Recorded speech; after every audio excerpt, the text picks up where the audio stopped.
le Bernica.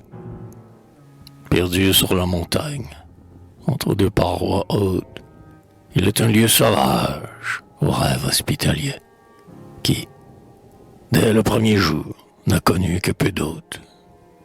Le bruit n'y monte pas de la mer sur les côtes, ni la rumeur de l'homme.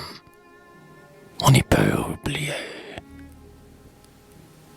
La liane y suspend dans l'air ses belles cloches, où les frelons, gorgés de miel, dorment blottis.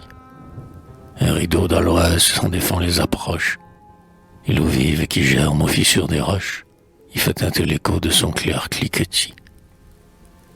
Quand l'aube jette au mont sa rose bandelette, cet étroit paradis, parfumé de verdeur, au devant du soleil, comme une cassolette, enrôle autour des pics la brume violette, qui, par frais tourbillon, sort de ses profondeurs.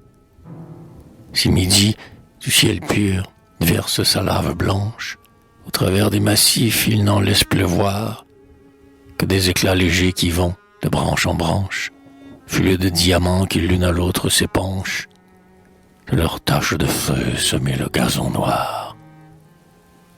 Parfois, hors des forêts, les oreilles ouvertes, l'œil au guet, le col droit et la rosée au flanc, un cabri voyageur, en quelques bons alertes, vient boire aux cavités pleines de feuilles vertes, les quatre pieds posés sur un caillou tremblant.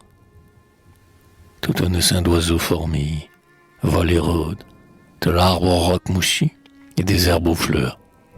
Ceux-ci trempent dans l'eau leurs poitrails d'émeraude. Ceux-là, séchant leurs plumes à la brise plus chaude, se lustrent d'un bec frêle au bord des nids siffleurs.